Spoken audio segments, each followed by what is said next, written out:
Assalamualaikum warahmatullahi wabarakatuh. Apa kabar teman-teman? Semoga selalu dalam keadaan sehat walafiat. Oh iya teman-teman, bagaimana nih? Sudah hari keempat teman-teman belajar di rumah. Apakah masih semangat? Alhamdulillah, pastinya ya. Dan selalu semangat dalam menuntut ilmu. Oke teman-teman,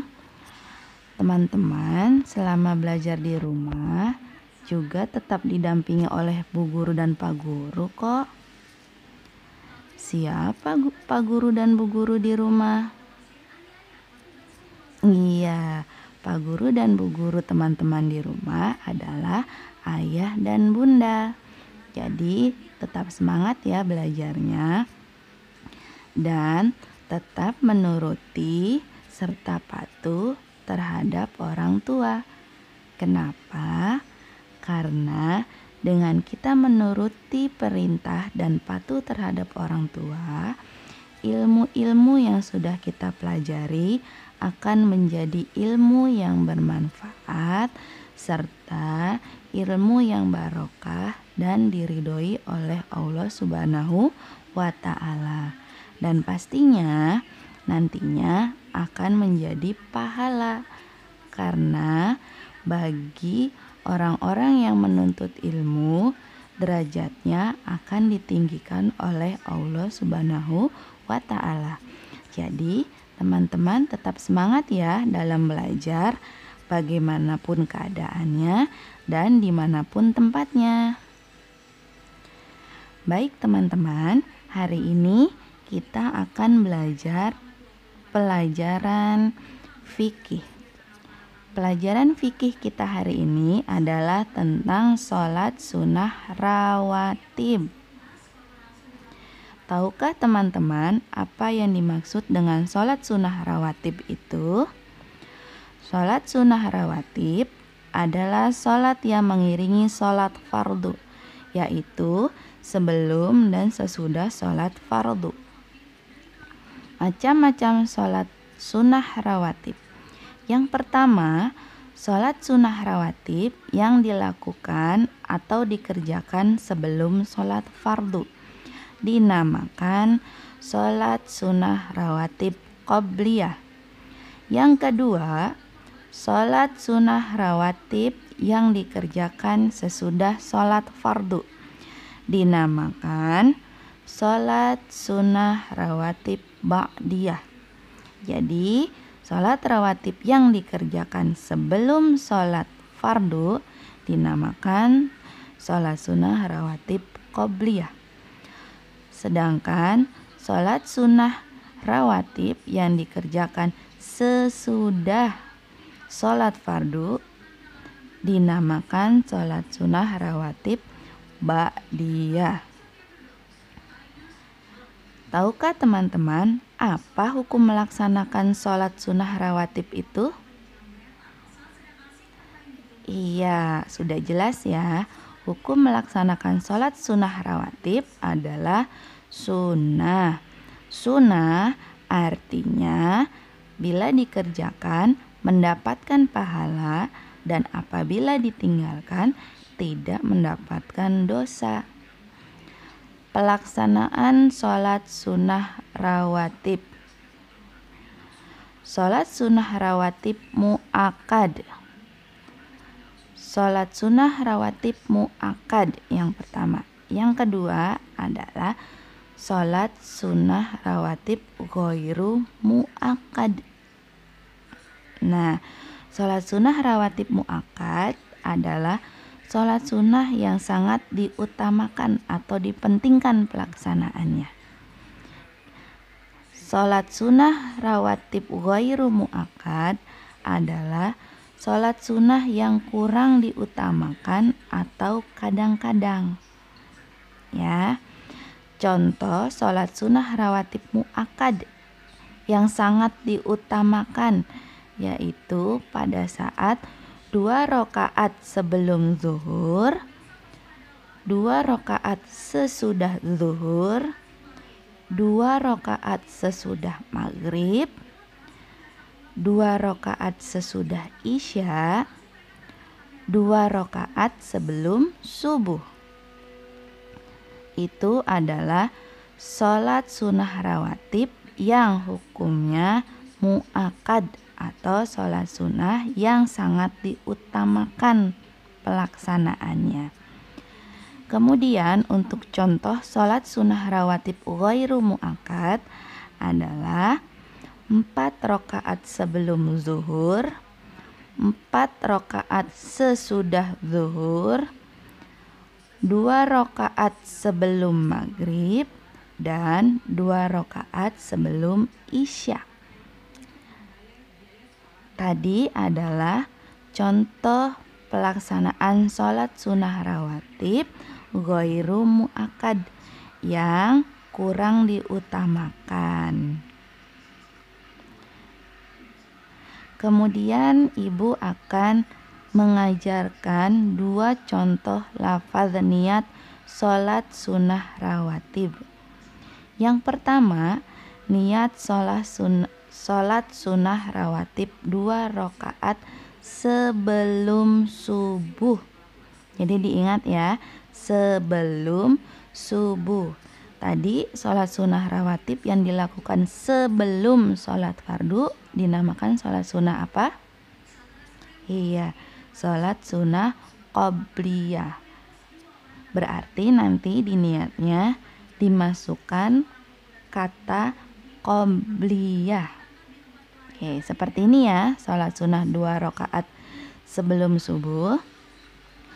Usolli sunnatas subhi rak'ataini qabliyatan mustaqbilal qiblati lillahi ta'ala. Usolli sunnatan berarti sholat sunnah ya, sunnah. Subhi subuh, qabliyatan sebelum, berarti sunnah sebelum subuh. Artinya aku niat mengerjakan sholat sunnah sebelum subuh 2 rakaat menghadap kiblat karena Allah Ta'ala. Yang kedua adalah niat sholat sunnah rawatib 2 rakaat sesudah zuhur. Sesudah niat sholat sunnah rawatib sesudah. Kalau sholat rawatib sesudah sholat fardu namanya sholat sunnahnya apa? Iya, ba'diyah. Berarti sama dengan yang subuh tadi, ada kata-kata ba'diyahnya. Seperti ini ya contohnya. Usolli sunnataz zuhri rak'ataini ba'diyatan mustaqbilal qiblati lillahi ta'ala. Sunnataz zuhri sunnah zuhur ba'diyatan sesudah. Jadi artinya aku niat mengerjakan sholat sunnah sesudah zuhur 2 rakaat menghadap kiblat karena Allah Ta'ala. Baik, selanjutnya adalah kita akan memasuki hikmah sholat sunnah rawatib. Jadi apapun yang kita lakukan akan ada hikmahnya atau akan ada manfaatnya. Akan ada pelajaran yang bisa diambil dari apapun yang kita lakukan. Nah, kalau sholat sunnah rawatib apa sih hikmahnya? Ya, yang pertama adalah menyempurnakan pahala sholat fardu. Yang mungkin ketika kita sholat fardu belum bisa khusyuk, belum sempurna. Nah, ketika kita melaksanakan sholat sunnah rawatib, maka pahalanya insya Allah akan menjadi sempurna. Yang kedua adalah pahalanya lebih besar dari dunia dan seisinya.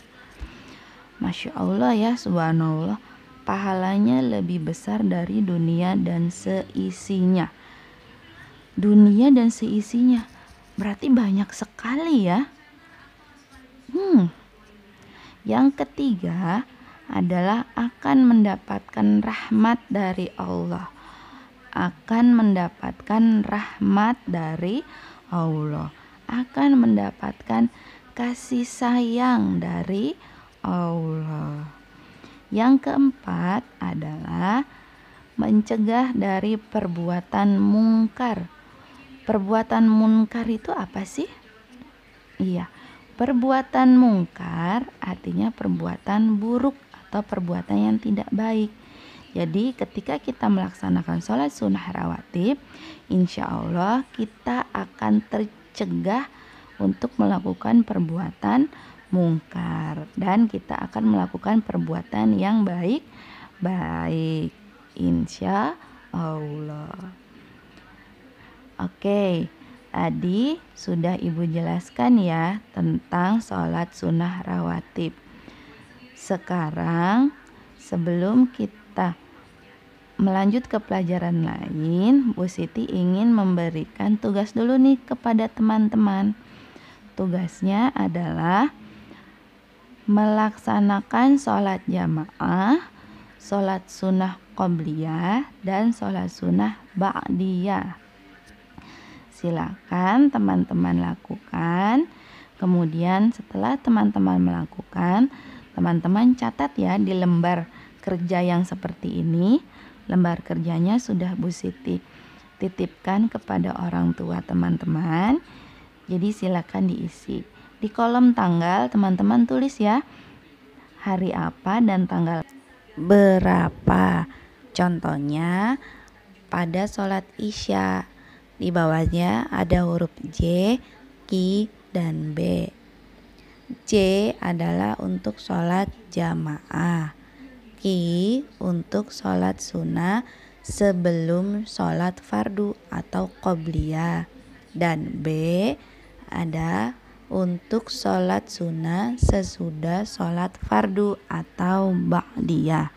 Jadi jika teman-teman, contohnya nih sholat isya, jika teman-teman melaksanakan sholat isya, silahkan checklist di bawah huruf J. Dan jika teman-teman melaksanakan sholat sunnah qobliyah, silahkan checklist huruf Q.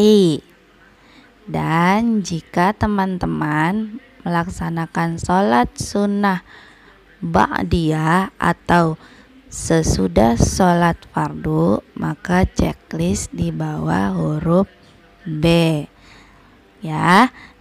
Contohnya sholat isya, misalnya jamaah sholat isya, berarti silahkan checklist di bawah J. Contoh lagi misalnya melaksanakan qobliyah, sebelum isya sholat dulu nih sholat sunnah, berarti checklist di bawah I. Kemudian sesudah sholat isya sholat sunnah lagi nih rawatib, berarti checklist di bawah huruf B. Paham ya?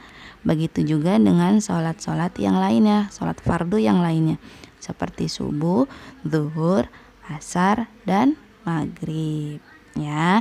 Silakan teman-teman kerjakan dan nanti akan dikumpulkan 1 bulan kemudian ya. Oke, teman-teman kan tadi sudah mengetahui ya apa saja hikmah dari melaksanakan sholat sunnah rawatib. Jadi mudah-mudahan teman-teman dapat bersemangat dan termotivasi untuk melaksanakan sholat sunnah rawatib. Dan tentunya untuk melaksanakan sholat jamaah juga ya, karena sholat jamaah itu lebih utama 27 derajat daripada sholat sendirian. Oke, setelah itu teman-teman silakan mengerjakan lembar kerja yang sudah Bu Siti siapkan. Bentuknya TTS, di atasnya ada tulisan sholat sunnah rawatib. Jika teman-teman belum tahu bagaimana cara mengisinya, boleh minta bantuan ayah bunda Oke. Contoh singkatnya, misalnya nih nomor 3, teman-teman cari dulu kolom nomor 3, ada nomornya tuh di pojokan ya. Sholat sunnah rawatib yang dikerjakan setelah sholat fardu. Nah, apa tuh tadi? Setelah sholat fardu namanya apa? Iya, ba'diyah. Berarti kalian tuliskan B A D I Y A H, ba'diyah. Begitu juga dengan soal-soal yang lainnya ya. Baik, mudah-mudahan pelajaran yang Bu Siti sampaikan dapat dipahami ya teman-teman.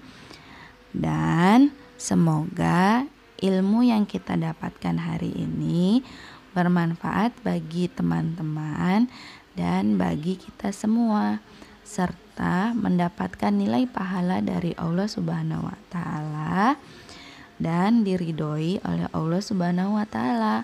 Amin ya robbal alamin. Tetap semangat ya teman-teman.